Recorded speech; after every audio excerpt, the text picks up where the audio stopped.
जय जगन्नाथ बंधुगण समस्त मनुष्य चाहती जे तांको जीवन खुशी रे परिपूर्ण होई रही थाउ। मात्र जीवन रे जेतेबेले कष्ट अथवा दुख ताहाको घेरी नहीं थाए तेबे मनुष्य विचलित होई जाई थाए एवं से चिंता करिबाकू लागि थाए जे से एभली केउ कारण निमंते करिला।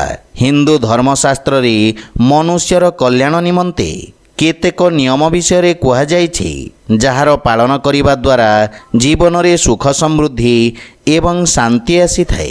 एहार अंतर्गत व्यक्तिर खाद्यपेयरू नहीं एवं रहणी सहणी को नहीं केते गुड़िए नियमर आलोचना करा जायछि एवं किछि एभली महत्वपूर्ण कथा कह जे किछि कर्म आमको केबे मध्य नग्न अवस्था करिबा उचित नुहे, कारण एहार आम जीवन उपरे बहुत खराब प्रभाव पड़ी थाए। तो आसंतु जानिबा जे केउ केउ कार्य निर्वस्त्र होई करिबा उचित नुहे से विषय रे। सेथिपाई वीडियो को शेष पर्यंत देखंतु और जो माने आम चैनल को नुआ करी आछंती तले थिबा सब्सक्राइब बटन को दबाई आम चैनल को सब्सक्राइब करने सहित बेल आइकन को मध्य दबाई दियंतु, जहा फल रे आमे अपलोड करिथवा प्रत्येक वीडियो नोटिफिकेशन आपण सर्वप्रथम पाई परिबे। बंधुगण विष्णु पुराण अनुसार व्यक्ति को केबे मध्य संपूर्ण भाव रे निर्वस्त्र होई स्नान करिबा उचित नुहे। जेतेबेले आपण स्नान करुछंती सेतेबेले आपण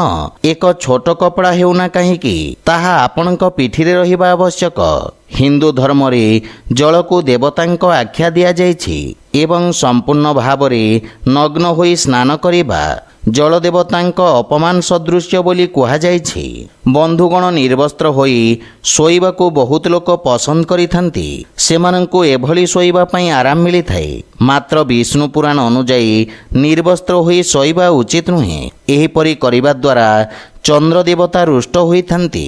सेहिपरि पूजा करुथिबा समय रे कोनोसी चमड़ा वस्त्र धारण करंतु नहीं। कोनोसी प्रार्थना दर्शन पूजा अथवा यज्ञ आदि आरंभ करने समय शुद्धिर मंत्र पढ़ी किछि जल सेवन करी निज उपरे सिंची हेबाकू आचमन कुहाଯାଇ थाए। एहाकू सेवन करिवार अर्थ आमे वचन एवं विचार उभय ठारू शुद्धि होई सारिछु। आमर मनस्थिति पूजा करिबा पई उपयुक्त अटे। तो बंधुगण जदि भिडियोटी आपण मानकू भल लागि थाए लाइक शेयर और कमेंट करी जणांतु एवं आम चैनल को सब्सक्राइब करंतु। जय जगन्नाथ।